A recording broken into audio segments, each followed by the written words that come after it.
نحمده ونصلي على رسوله الكريم اما بعد فاعوذ بالله من الشيطان الرجيم بسم الله الرحمن الرحيم رب اشرح لي صدري ويسر لي امري واحلل عقدة من لساني يفقهوا قولي۔ جنابت کے احکام۔ وجوب غسل کی حالت کو حالت جنابت کہتے ہیں۔ وجوب غسل یعنی جب غسل واجب ہو جاتا ہے تو اس حالت کو جنابت کہتے ہیں۔ جنابت کا لفظ جم سے، جم پہلو کو کہتے ہیں، نہیں بچنا۔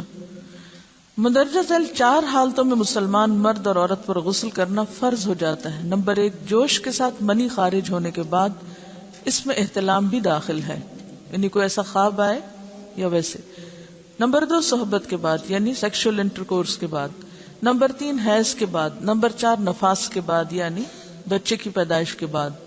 اس میں یاد رکھیے کہ بہت سے لوگ پوچھتے ہیں کہ اگر خواتین انٹرنل چیک اپ کرواتی ہیں تو کیا اس سے غسل واجب ہوتا؟ تو کوئی غسل واجب نہیں ہوتا جب تک کہ ان 4 چیزوں میں سے کوئی چیز نہ ہو۔ صرف منی خارج ہونے سے بات نہیں، بلکہ جوش کے ساتھ منی خارج ہونے کے بعد غسل واجب ہوتا ہے۔ صحبت اور غسل جنابت۔ صحابہ کرام رضی اللہ عنہم کے درمیان غسل جنابت کا ایک مسئلہ زیر بحث آیا۔ ایک گروہ کہتا تھا کہ غسل صرف دخول پہ فرض ہو جاتا ہے، انزال شرط نہیں، یعنی واٹر ڈسچارج جو ہے وہ ضروری نہیں۔ دوسرا گروہ بیان کرتا تھا کہ وجوب غسل کے لیے دخول کے ساتھ انزال بھی شرط ہے۔ یہ طویل مباحثہ کسی فیصلہ کن صورت پر منتج نہ ہوا۔ آخر قرار پایا کہ ام المومنین حضرت عائشہ رضی اللہ عنہا سے دریافت کیا جائے۔ حضرت عائشہ نے کہا کہ رسول اللہ صلی اللہ علیہ وسلم نے فرمایا، اذا جلس بین شعبها الاربع ومس الختان الختان فقد وجب الغسل۔ جب مرد عورت کی 4 شاخوں کے درمیان بیٹھ جائے اور اس کا محل ختنہ عورت کے محل ختنہ کے ساتھ مس کرے تو غسل واجب ہو جاتا ہے۔ تو مسئلہ یہ ثابت ہوا کہ صرف دخول پر ہی مرد اور عورت جنبی ہو جاتے ہیں اور ان پہ غسل واجب ہو جاتا ہے، انزال یعنی منی کا نکلنا شرط نہیں۔ رسول اللہ صلی اللہ علیہ وسلم نے فرمایا، جب تم عورت کی 4 شاخوں کے درمیان بیٹھ کر صحبت کرو تو تم پر غسل واجب ہو گیا، اگرچہ منی نہ نکلے۔ عورت کو بھی احتلام ہوتا ہے۔ ام المومنین حضرت سلمہ رضی اللہ عنہا روایت کرتی ہیں کہ حضرت ام سلیم نے رسول اللہ صلی اللہ علیہ وسلم سے کہا، اے اللہ کے رسول، یقیناً اللہ حق سے نہیں شرماتا، یعنی حق بات اور ایک ضروری بات جو ہے اس کو واضح کرنا ضروری ہوتا ہے، اور اس معاملے میں شرم سے کام نہیں لینا چاہیے، کہیں ایسا نہ ہو کہ انسان انجانے میں غلط کام کرتا رہے۔ تو یہ کہہ کر انہوں نے مسئلہ پوچھا، کیا عورت پر غسل ہے جبکہ اس کو احتلام ہو؟ آپ نے فرمایا ہاں، لیکن جب پانی کا نشان دیکھے یعنی منی دیکھے۔ اس پر حضرت ام سلمہ نے شرم سے منہ چھپا لیا اور عرض کیا، اے اللہ کے رسول، کیا عورت کو بھی احتلام ہوتا ہے؟ آپ نے فرمایا ہاں ہوتا ہے، تیرا داہنا ہاتھ خاک آلود ہو، یعنی یہ ایک پیار کی ڈانٹ تھی۔ اور اس میں ہو سکتا ہے کہ مزاج کا فرق ہو، بعض خواتین کے ساتھ ایسا نہ ہو اور بعض کے ساتھ ایسا ہو، لیکن اس میں جو اصل چیز ہے وہ ایکسیسو واٹر ڈسچارج ہے۔ اس میں کہیں ایسا نہ ہو کہ لیکوریا وغیرہ کے ساتھ اس کو ریلیٹ کر دیا جائے۔ دونوں چیزوں میں فرق ہے۔ اور احتلام جو ہے وہ سوتے وقت ہوتا ہے، یعنی سو کر اٹھنے پر اگر انسان اپنے کپڑوں پر زیادہ ڈسچارج دیکھے، خواہ کوئی خواب یا کوئی فیلنگ یاد نہ بھی ہو، تو پھر غسل کرنا ضروری۔ معلوم ہوا کہ عورت یا مرد نیند سے اٹھ کر اگر تری یعنی نشان منی دیکھیں تو یہ احتلام کی علامت ہے، لہذا ان پر غسل کرنا فرض ہو جاتا ہے۔ اور اگر احتلام کی کیفیت انہیں یاد ہو لیکن نشان نہ پائیں، یعنی خواب یاد ہے لیکن کوئی سامنے علامت نہیں، تو غسل فرض نہیں ہوگا۔ ایسی صورت میں شک کی ضرورت نہیں ہے کہ نہیں میں نے خواب دیکھا اور مجھے خواب بالکل صحیح یاد ہے تو مجھے نہانا چاہیے، نہیں، محض خواب پر نہیں نہایا جائے گا جب تک کہ فزیکلی کوئی ایسی چیز سامنے دیکھی نہ جائے۔ جنبی کے بالوں کا مسئلہ۔ حضرت ام سلمہ روایت کرتی ہیں کہ میں نے کہا، اے اللہ کے رسول صلی اللہ علیہ وسلم، میں اپنے سر کے بال خوب مضبوط گونتی ہوں، کیا میں انہیں غسل جنابت کے وقت کھولا کروں؟ آپ نے فرمایا، ان کا کھولنا ضروری نہیں، تیرے لیے یہی کافی ہے کہ 3 لپ پانی اپنے سر پر ڈالے پھر اپنے سارے بدن پر پانی بہائے پس تو پاک ہو جائے گی. یعنی بالوں کی جڑیں بھیگنا، سکن بھیگنا ضروری ہے، سارے بال کھولنا ضروری نہیں ہے. جنبی کے بالوں کا مسئلہ. حضرت عائشہ کو خبر ملی کہ حضرت عبداللہ ابن عمرو عورتوں کو غسل جنابت کے لیے بال کھولنے کا حکم دیتے ہیں. فرمانے لگی ابن عمرو پر تعجب ہے، انہوں نے عورتوں کو تکلیف میں ڈال دیا، وہ انہیں سر منڈوانے کا حکم کیوں نہیں دے دیتے؟ یہ حضرت عائشہ کی ڈانٹ تھی. یعنی وہ یہ تو کہہ رہے کہ عورتیں بال کھول کھول کے نہائیں، تو وہ پھر سیدھا یہی کہیں کہ عورتیں بال منڈوا لیں. میں اور رسول اللہ صلی اللہ علیہ وسلم ایک ہی برتن میں غسل کرتے اور میں اپنے بال کھولے بغیر سر پر 3 چلو سے زیادہ پانی نہیں ڈالتی تھی. معلوم ہوا کہ غسل جنابت کے لیے بال کھولنے کی ضرورت نہیں، مگر یہ حکم صرف غسل جنابت کا ہے. غسل حیض کے لیے بالوں کا کھولنا ضروری ہے کیونکہ وہ مہینے میں ایک دفعہ ہے. حضرت عائشہ سے روایت ہے کہ انہیں رسول اللہ صلی اللہ علیہ وسلم نے غسل حیض کے لیے فرمایا اپنے بال کھولو اور غسل کرو. اس میں آپ دیکھیے کہ دونوں چیزوں میں فرق کیوں ہے، دونوں کی نوعیت فرق ہے. اور حیض جو ہے وہ ایک نجاست کی کیفیت بھی ہے نا، قل ہو اذی، تو اس کے بعد نہانا اور نہا کر خوشبو لگانا خاص طور پر اس کا سارا حکم آتا ہے. لیکن غسل جنابت میں نجاست کی وہ کیفیت نہیں ہے. یعنی حیض کا خون اور منی جو ہے ان دونوں کے حکم میں بھی فرق ہے. ٹھیک ہے نا. بعض علماء کے خیال میں جو منی ہے اٹ سیلف وہ ناپاک چیز نہیں ہے.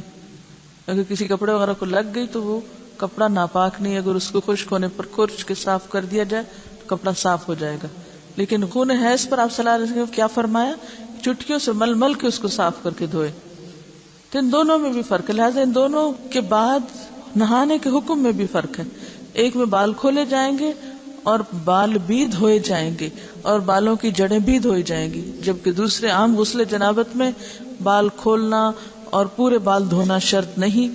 بہت سی بچیاں ایسی جن کی شادی ہوتی ہے اور اس کے بعد انہیں ان مسائل کا پتہ نہیں ہوتا، یا تو بے شرم کے بارے نہاتی نہیں، یا نہاتی ہیں تو پھر وہ پورے بال دھو دھو کے سکھانے میں اور ان چیزوں میں اتنا وقت ضائع کر دیتی ہیں کہ پھر بعضوں کا شوہر کی نافرمانی اور آپس کے تعلقات میں ٹینشن، لوگوں کا خوف.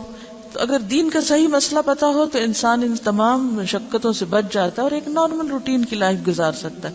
تو اس میں کیا صرف 3 کپ پانی، 3 لپ پانی، یعنی 3 دفعہ کیوں کہ اگر ایک دفعہ ڈالنے سے پوری طرح نہیں بھیگا آپ یہ بھی کر سکتے ٹیپ کے آگے سر کر کے تو ساری اسکن جو ہے سر کی اس کو آپ گیلا کر لیں. پیچھے سے بال جو ہیں اگر لمبے ہیں تو ان کو ایک طرف کر دیں تاکہ پورے بال نہ دھونے پڑے، نہ سکھانے پڑے اور نہ خشک کرنے پڑے، اور باقی جسم پہ پانی بہا لیں. دوسری صورت یہ ہے کہ مگ میں پانی لے کے تو اس کو آپ تھوڑا تھوڑا کر کے پورے کو ایک دفعہ کریں، پھر اس کے بعد دوبارہ کریں اور تیسری دفعہ رول کر کے بالوں کو پیچھے سے شاور کیپ ڈال لیں اور باقی جسم پھر دھو لیں. شاور کیپ سے کیا ہوتا ہے عام طور پر کہ پیچھے کے جو سارے لمبے بال ہیں پھر وہ نیچے گر کے گیلے نہیں ہوتے، وہ آپ کے سر پہ ہی ٹک جاتے ہیں. تو سر کی اسکن دھوئیں اور بالوں کو جوڑے کی شکل میں باندھ کے اوپر شاور کیپ پہن کے پھر باقی جسم کو اچھی طرح دھو لیں. تو اس میں آپ دیکھیں کہ جب بالکل سر کے سکن کا حصہ ہی تار ہوگا، اور یہ 3 دفعہ کرنا ہوگا، ایک دفعہ سے نہیں کام چلے گا، 3 دفعہ کرنا تاکہ کوئی بھی بال برابر جگہ سکن کی خشک نہ رہ جائے. تو اس سے کیا ہوگا کہ جتنا کم بال گیلے ہوں گے اتنے کم دیر میں ان کو خشک بھی کیا جا سکتا ہے اور کسی بھی مشقت کے بغیر انسان نماز پڑھ سکتا ہے. جنبی سے میل جول اور مسافہ جائز ہے.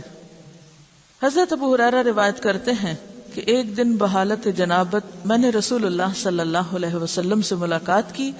آپ نے میرا ہاتھ پکڑا اور میں آپ کے ساتھ ہو لیا. آپ ایک جگہ بیٹھ گئے اور میں چپکے سے نکل گیا. گھر جا کر غسل کیا، پھر واپس آیا. آپ ابھی بیٹھے ہوئے تھے. آپ نے پوچھا اے ابو ہریرہ تو کہاں گیا تھا؟ میں نے سارا حال کہہ سنایا تو آپ نے فرمایا سبحان اللہ، تحقیق مومن ناپاک نہیں ہوتا.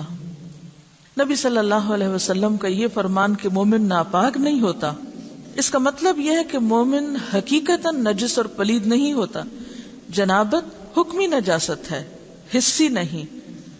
یعنی نجاست کے حکم میں ہے لیکن بظاہر وہ کوئی ناپاک ہونے والی بات نہیں. یعنی شریعت نے مصلحت کی بنا پر ایک حالت میں حکماً اس پر غسل واجب کیا ہے، بس جنبی کے ساتھ ملنا جلنا اٹھنا بیٹھنا اختلاط ارتباط کھانا پینا سب جائز ہے۔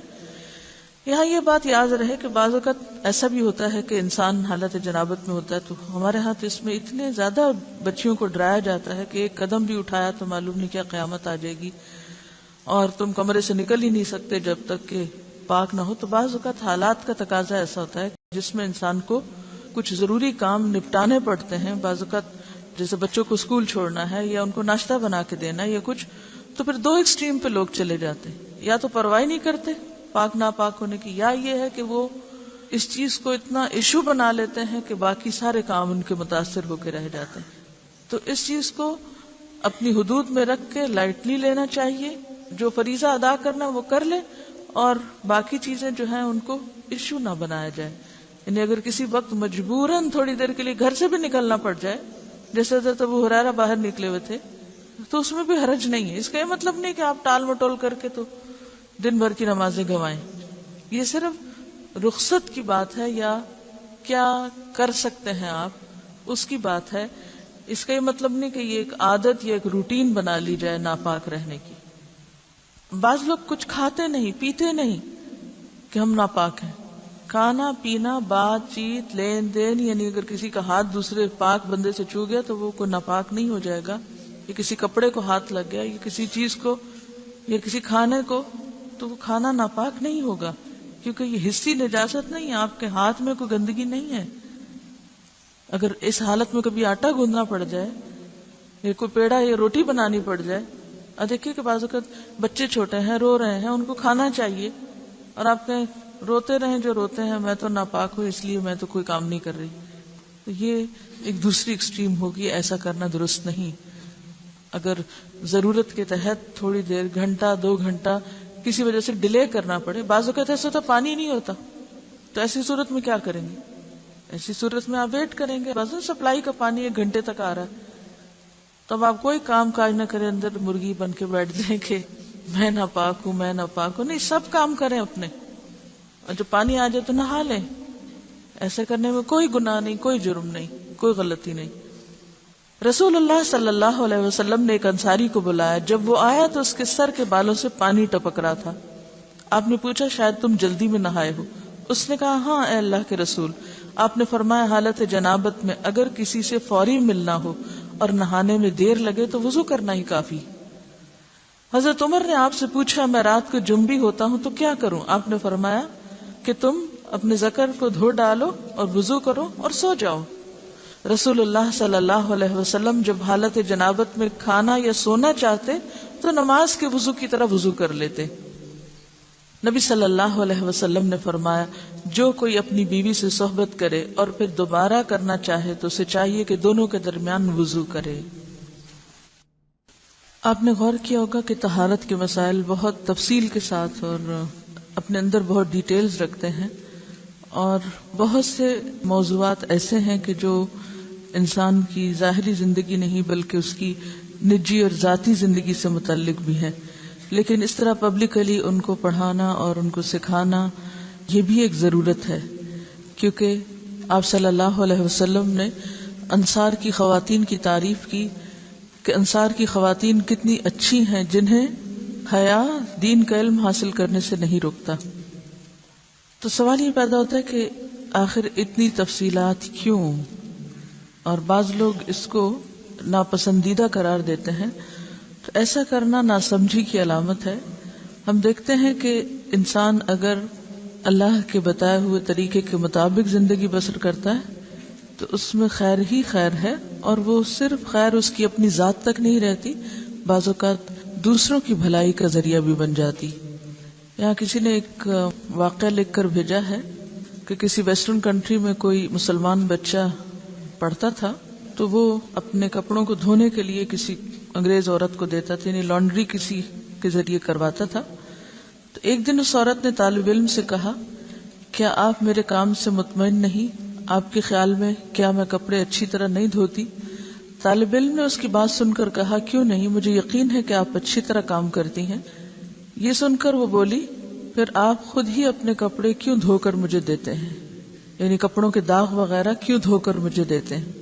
طالب علم نے انکار میں سر ہلایا کہ میں بھلا کپڑے دھو کر کیوں دوں گا؟ عورت نے کہا کہ پھر کیا وجہ ہے کہ مجھے دوسروں کے کپڑوں پر جا بجا گندگی کے دھبے نظر آتے ہیں لیکن آپ کے کپڑوں پر کوئی ایسا دھبا نہیں ہوتا۔ اس کے پوچھنے میں واضح حیرت تھی۔ نوجوان مسکرایا اور بولا، اب بات سمجھ میں آتی ہے، اب میں آپ کو بات سمجھا دیتا ہوں، یعنی اب میری سمجھ میں بات آئی ہے کہ آپ کا اشارہ کس طرف ہے۔ میں مسلمان ہوں، میرا دین مجھے پاک صاف رہنے کا حکم دیتا ہے، میری شلوار یا پینٹ وغیرہ پر پیشاب کا چھینٹا بھی لگ جائے تو میں نماز نہیں پڑھ سکتا، لہٰذا اگر کوئی ایسی چیز ہو تو مجھے اسے خود دھونا پڑتا ہے اور اسے دھو کر پاک کرتا ہوں، لہٰذا جب میں کپڑے اتارتا ہوں تو یہ کپڑے پاک اور صاف ہوتے ہیں، یعنی داغ دھبوں سے محفوظ ہوتے ہیں۔ تو اس نے حیرت سے پوچھا کہ تمہارا دین اتنی چھوٹی چھوٹی باتوں کی بھی تعلیم دیتا ہے؟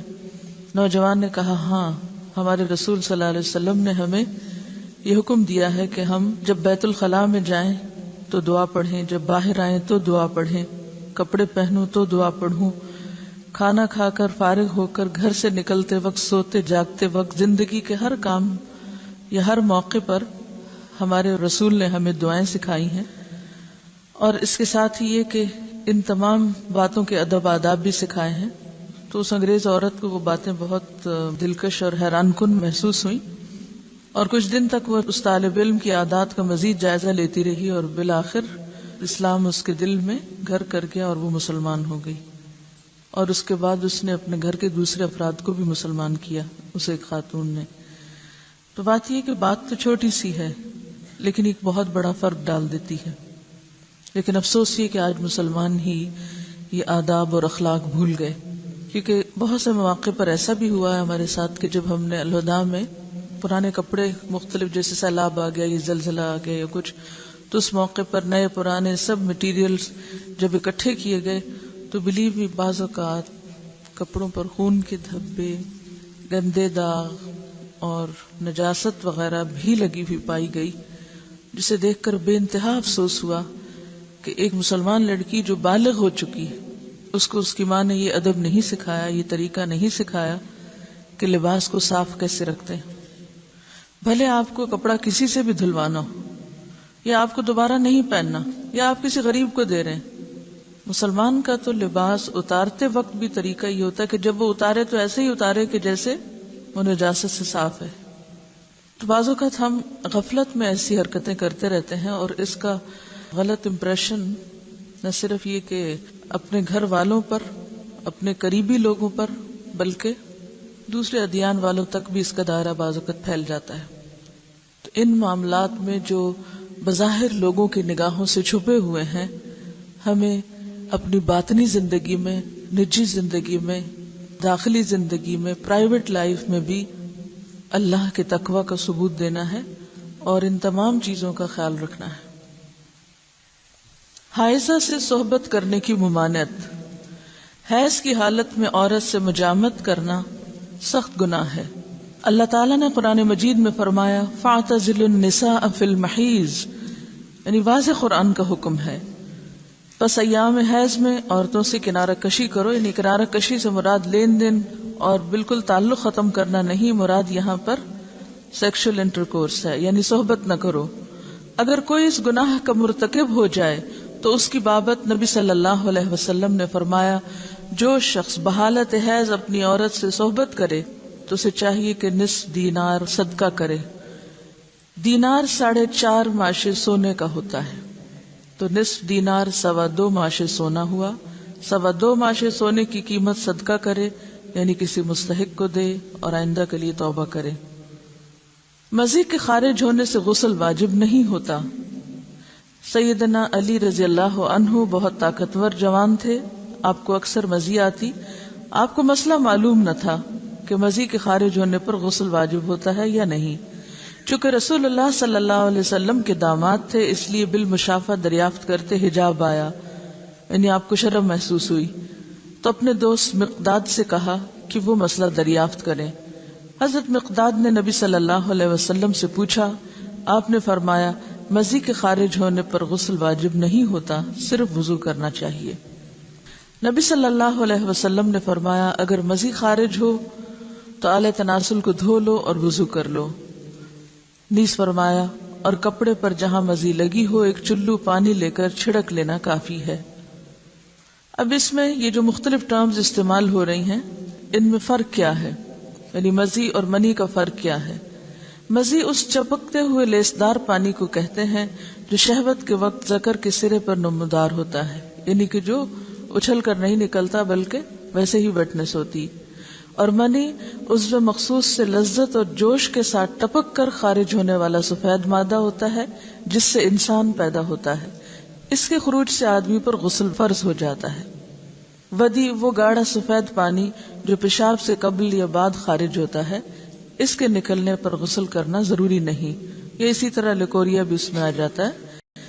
جن عورتوں کو سفید رطوبت یعنی لیکوریا کی شکایت ہوتی ہے اس سے بھی غسل لازم نہیں ہوتا، حسب معمول نمازیں ادا کرنی چاہیے. لیکوریا کا جو سیکریشن ہے اگر وہ کپڑے پر لگ جائے تو اسی طرح چلو بھر پانی سے اس کو صاف کر لینا چاہیے. حائضہ کو چھونا اور اس کے ساتھ کھانا جائز ہے. حضرت انس رضی اللہ عنہ روایت کرتے ہیں کہ جب عورت حیض سے ہوتی تو یہودی اس کے ساتھ کھاتے پیتے نہیں تھے، تو رسول اللہ صلی اللہ علیہ وسلم نے فرمایا حائضہ سے ہر کام کرو سوائے جماع کے، یعنی حائضہ سے کھانا پینا، اٹھنا بیٹھنا، ملنا جلنا، اسے چھونا، بوس و کنار وغیرہ سب جائز ہے سوائے مجامت کے. حضرت عائشہ روایت کرتی ہیں کہ رسول اللہ صلی اللہ علیہ وسلم مجھے حالت حیض میں ازار باندھنے کا حکم دیتے سو میں ازار باندھتی. آپ مجھے گلے لگاتے اور میں حیض والی ہوتی. حضرت عائشہ سے روایت ہے کہ نبی صلی اللہ علیہ وسلم نے مسجد میں اپنی اعتکاف گاہ سے مجھے بوریا پکڑانے کا حکم دیا. رگ، بوریا کیا ہوتا ہے؟ رگ یعنی کپڑے کا پیس، یہ جے نماز جیسے ہوتی. میں نے کہا میں حائضہ ہوں. آپ نے فرمایا تیرا حیض تیرے ہاتھ میں نہیں ہے. اور اس حدیث سے لا علمی کی بنا پر آج تک لوگ تسبیح کو ہاتھ نہیں لگانا، جے نماز کو ہاتھ نہیں لگانا، جے نماز پہ بیٹھنا نہیں، اور اگر حالت حیض میں کوئی کپڑے پہنے تو دوبارہ نہیں پہن کے نماز ان میں پڑھنی، یا یہ کہ بستر کی چادریں وغیرہ دھونا ہے، یا اور بہت سے تردد کیے جاتے ہیں. تو یہ سب خود ساختہ باتیں ہیں، ان کی کچھ حقیقت نہیں. حضرت عائشہ سے روایت ہے کہ نبی صلی اللہ علیہ وسلم میری گود کو تکیہ بنا کر قرآن حکیم کی تلاوت کرتے تھے حالانکہ میں حائضہ ہوتی. اب یہاں بھی آپ دیکھیے بہت سی خواتین پوچھتی ہیں کہ کیا ہم اس حالت میں قرآن کی مجلس میں شریک ہو سکتے ہیں یا نہیں، وہاں بیٹھ سکتے ہیں یا نہیں. تو آپ دیکھیے کہ آپ صلی اللہ علیہ وسلم حضرت عائشہ کی گود میں سر رکھ کے قرآن پڑھتے جبکہ حضرت عائشہ حیض سے ہوتی. حائضہ کے قرآن پڑھنے کی کراہت. اب حائضہ خود کیا کرے؟ کیا قرآن پڑھ سکتی ہے یا نہیں؟ ذکر کر سکتی ہے یا نہیں؟ حالت جنابت اور حیض میں قرآن حکیم کی تلاوت کے حرام ہونے کے بارے میں کوئی صحیح حدیث نہیں ہے، یعنی حرام نہیں ہے پڑھنا، مگر ان حالتوں میں مکروہ ضرور ہے، یعنی پسندیدہ نہیں ہے کہ انسان تلاوت کی غرض سے صبح بیٹھ کر قرآن پاک کی کچھ آیات پڑھے. ہاں اگر کوئی تعلیم حاصل کرنے کے لیے، سیکھنے کے لیے کچھ پڑھ رہا ہے تو اس کی رخصت ہے. مہاجر بن قنفس سے مروی ہے کہ رسول اللہ صلی اللہ علیہ وسلم کو بحالت پیشاب کسی نے سلام کیا تو آپ نے جواب نہ دیا. فراغت کے بعد آپ نے وضو کیا اور فرمایا میں نے مناسب نہ سمجھا کہ طہارت کے بغیر سلام کا جواب دوں. اس کا یہ مطلب نہیں کہ طہارت کے بغیر کہ جب اگر کسی نے وضو نہیں کیا ہو تو وہ سلام کا جواب نہ دے، یا اگر آپ بے وضو ہیں کوئی آپ کو سلام کرے تو آپ جواب نہ دے کہ میرا وضو نہیں ہے. اس سے مراد یہ کہ عین اس حالت میں کہ جب انسان ٹوائلٹ میں بیٹھا ہوا ہو اور اس کے جسم سے کچھ نکل رہا ہو اور کوئی سلام کرے اور وہ ساتھ ہی سلام کا جواب دینا شروع کر دے تو اس حالت میں دینا جائز ہے. اب حیض کی بھی کنڈیشن ایسی ہوتی ہے نا کہ مسلسل بعض اوقات کچھ سیکریشن ہوتی رہتی ہے، تو ایسی صورت میں اگر انسان عبادت کی غرض سے تلاوت کر رہا ہے تو یہ درست نہیں. ہاں تعلیم کی غرض سے اس کی اجازت موجود ہے کیونکہ حرام بہرحال نہیں ہے. جب حدث اصغر کی حالت میں سلام کا جواب دینا مکروہ ہوا تو جنبی کا قرآن کی تلاوت کرنا بالاولا یعنی زیادہ مکروہ ہوا. البتہ باقی اذکار کی بابت امام نووی فرماتے ہیں جنبی کے لیے تسبیح اور تحمید، تکبیر اور دیگر دعائیں اور اذکار بالاجماع جائز ہیں، یعنی صبح شام کی دعائیں ہیں یا گھر سے نکلنے کی یا داخل ہونے کی یا جتنے بھی ذکر اذکار کی قسمیں ہیں یہ ساری کی ساری بالاجماع جائز ہیں کہ انسان اٹھتے بیٹھتے چلتے پھرتے یہ سب پڑھ سکتا ہے، خواہ حالت جنابت میں ہو یا پھر حیض میں۔ اس کی دلیل حضرت عائشہ کی حدیث ہے، آپ فرماتی ہیں میں ایام حج میں حائضہ ہو گئی تو رسول اللہ صلی اللہ علیہ وسلم نے فرمایا بیت اللہ کے طواف کے علاوہ باقی ہر وہ کام کرو جو حاجی کرتا ہے۔ تو اس کا کیا مطلب تھا؟ یعنی حالت حیض میں ہر وہ کام کرو جو حاجی کر رہے ہیں سوائے طواف کے، اور نماز تو ویسے ہی انڈرسٹوڈ تھی کہ اس حالت میں نہیں پڑھنا۔ تو اس سے کیا پتہ چلتا ہے حاجی باقی کیا کام کرتے ہیں؟ ذکر کرتے ہیں، ذکر اذکار دعائیں مانگتے ہیں۔ اور بہت سی خواتین حج پہ جاتے ہوئے کیا ہم ٹیبلٹس لے لیں، کیا ہم، تو یہ فطرت کے نظام میں مداخلت ہے۔ جب رخصت ہے سب دعائیں وغیرہ آپ پڑھ سکتے، صرف طواف نہیں کر سکتے تو پاک ہو کے کر لیں، لیکن کوئی بھی ان نیچرل طریقہ اختیار نہ کریں کہ جس سے آپ کا جسم بوجھل ہو جائے، آپ سست ہو جائیں اور آپ دعائیں مانگنے کے بھی قابل نہ ہو۔ کیونکہ بہت سی خواتین ایسی ہوتی ہیں کہ جب ان کے سسٹم میں کوئی بھی گڑبڑ ہوتی ہے تو پھر وہ مینٹلی، ایموشنلی، فزیکلی ہر لحاظ سے تھک جاتی ہیں۔ تو بجائے اس کے کہ آپ سارا حج کا عرصہ ایک کربناک کیفیت میں گزاریں جس میں آپ کی کسی عبادت میں کوئی خشوع نہ ہو، تو بہتر ہے کہ جو چیز اللہ نے لکھ دی ہے وہ اپنے وقت پر ہو، اس دوران صرف طواف سے اجتناب کیا جائے اور باقی سب کام، ذکر اذکار، جو بھی رمی کرنا ہے، وقوف عرفات ہے، سب کچھ اپنے طریقے کے مطابق کیا چلا جاتا رہے۔ پہلے سعی کا علاقہ جو تھا، سعی کی اجازت تھی، لیکن اب سعی بھی مسجد میں آ گئی، مسعی بھی مسجد میں آ گئی، تو جہاں سے مسجد شروع ہوئی وہاں سے داخلہ بند ہو گیا، الا عابری سبیل، کہ کوئی آپ کو گزرنے کی ضرورت پیش آئی یا اندر کوئی بیٹھا ہوا اس کو بلانا ہے تو وہ گزر کے دے کے واپس آ جائے، بیٹھے نہیں، گزرنے کی اجازت ہوتی ہے مسجد۔ حضرت ام عطیہ رضی اللہ عنہا فرماتی ہیں کہ رسول اللہ صلی اللہ علیہ وسلم نے حیض والی عورتوں کو بھی عید کے روز عیدگاہ جانے کا حکم دیا تاکہ وہ لوگوں کی تکبیروں کے ساتھ تکبیریں کہیں۔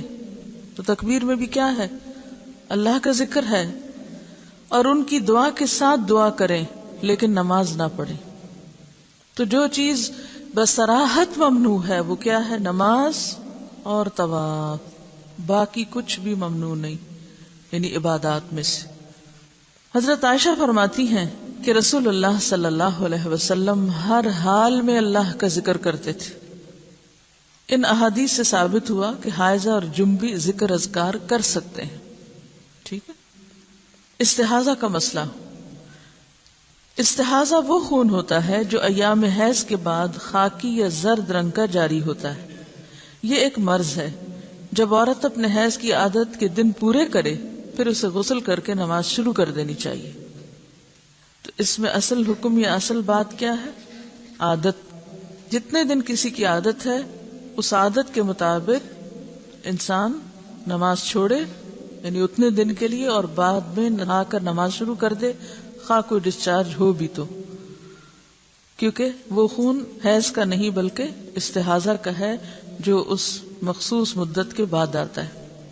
حضرت عائشہ سے روایت ہے کہ فاطمہ بنت ابی حبیش رضی اللہ عنہا رسول اللہ صلی اللہ علیہ وسلم کی خدمت میں حاضر ہوئیں اور عرض کیا، اے اللہ کے رسول، مجھے خون استحاضہ آتا ہے اور میں بوجہ خون استحاضہ پاک نہیں ہوتی، کیا میں نماز چھوڑ دوں؟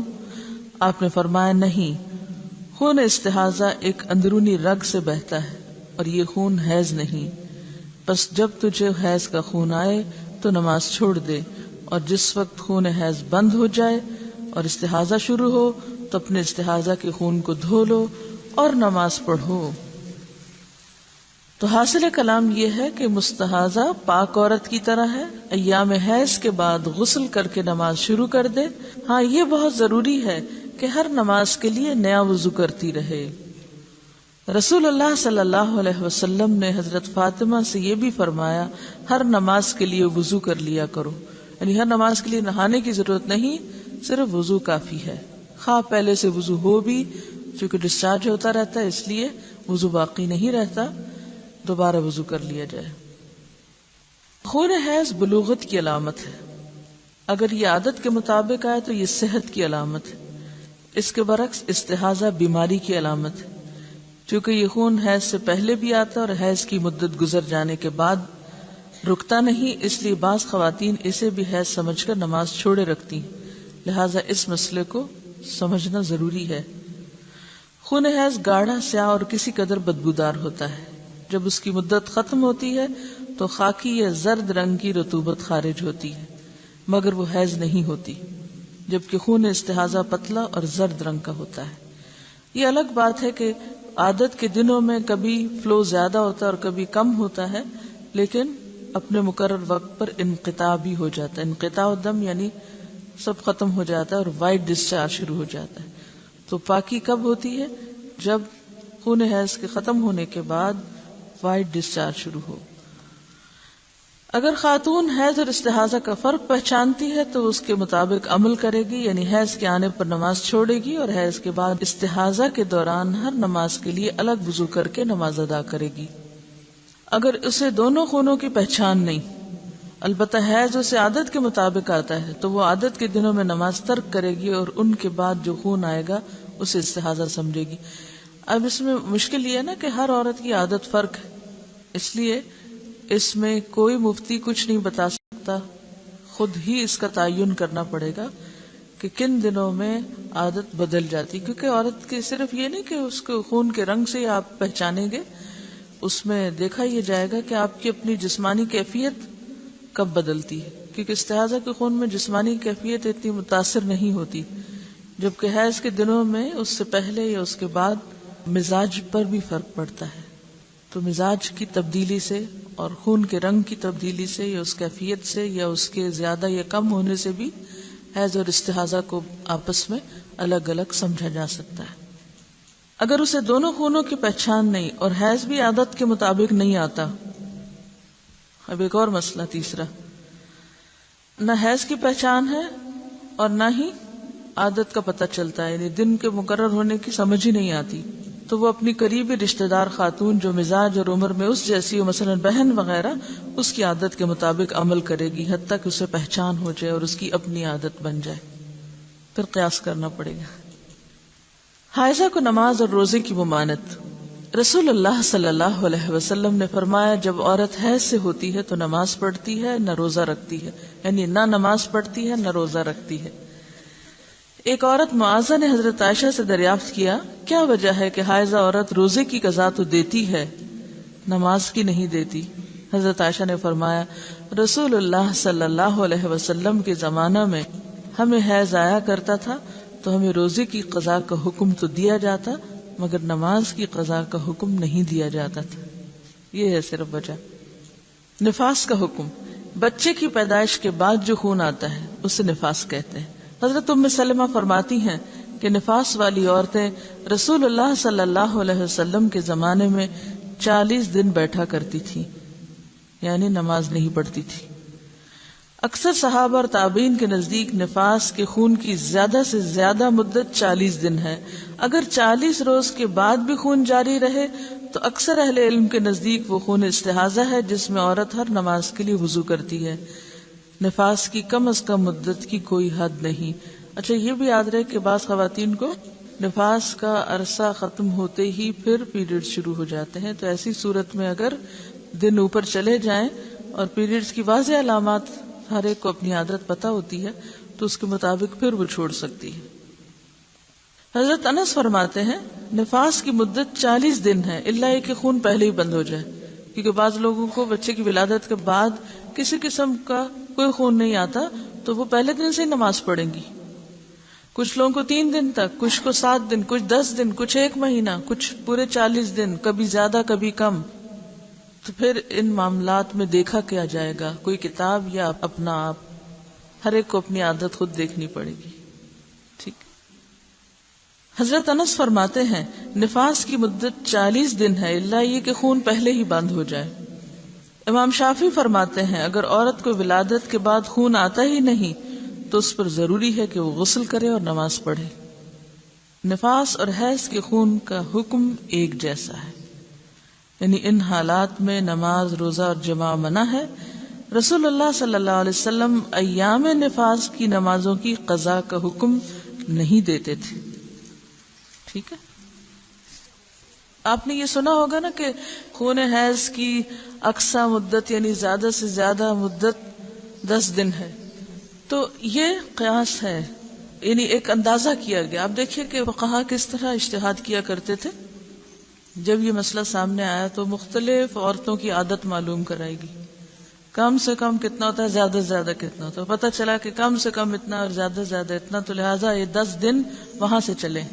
نبی صلی اللہ علیہ وسلم نے کوئی 10-12 دن نہیں بتائے. اصل بات عادت کی ہے کہ کتنے دن آپ کی عادت.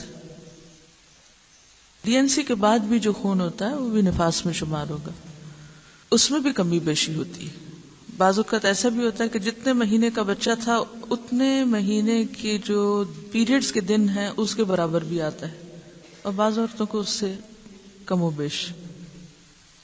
ان کا سوال یہ ہے کہ نفاس میں شروع میں زیادہ بلیڈنگ ہوتی ہے، اس کے بعد آہستہ آہستہ کم ہو جاتی ہے، اور پھر تھوڑے دن میں زیادہ ہو جاتی ہے، پھر کم ہو جاتی ہے. تو کیا یہ سارا عرصہ نفاس ہوگا؟ یہ سارا عرصہ نفاس ہوگا جب تک کہ وائٹ ڈسچارج نہ شروع ہو جائے.